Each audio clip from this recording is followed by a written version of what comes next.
Okay, here's an update.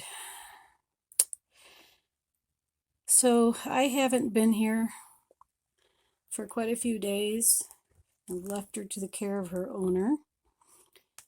And the prolapse just keeps coming out. It won't stay in.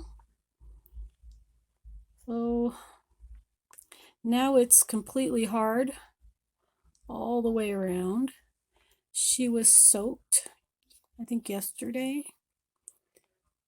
So I need to get a better look at this to see what's going on.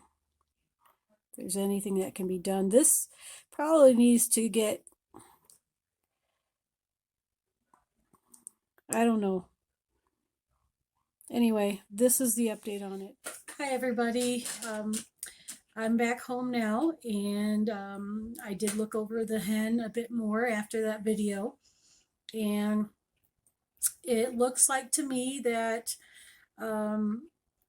the scab, that white thing in the middle of that scab, is could be an infection. That looked like pus to me, and there actually should be an opening there where that pus pocket is, which is probably where it's coming from, because that scab has grown and is closing the opening. So what I did was I cleaned around that scab and made sure to get hydrogen peroxide in there and flush around there, clean up any feces that's stuck between the prolapse and the opening. And then I broke open that center of that scab because again, I really think there should be an opening there. Prior to that scab getting hard, it was I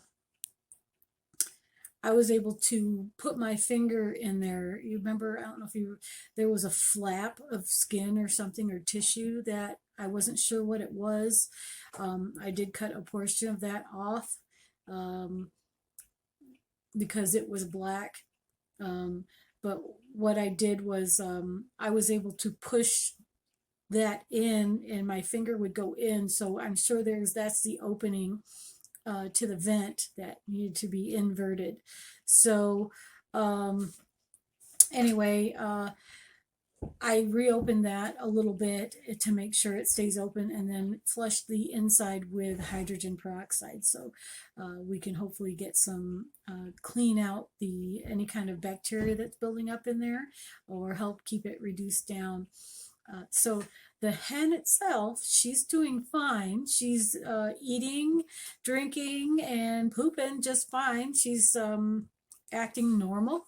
And what we do have is she's in a cage, and she's kept in a room where there's not a lot of sunlight, so she's not trying to produce any eggs, and just keeping her as calm as we can.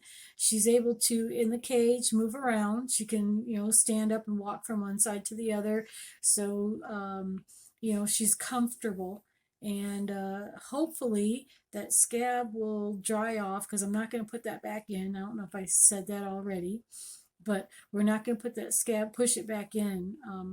It's hard as rock, and she was soaked the day before, trying to get that softened up, but it wasn't working. So I think we'll just leave it out and hope it falls off, and the prolapse should go, hopefully, not should, I don't know. Maybe the prolapse will go back in on its own. It's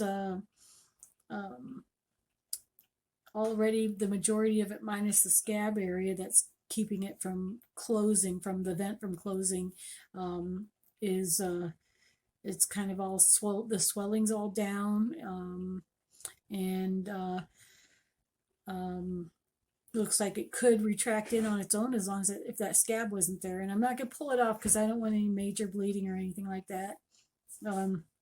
So I'm trying to think what else we did. Oh, I did put some more, I did apply a little bit more preparation H on the outer side of the outside of the vent area, just to make sure that all the swelling goes down. It looks like to me like it was all gone, but I just don't know.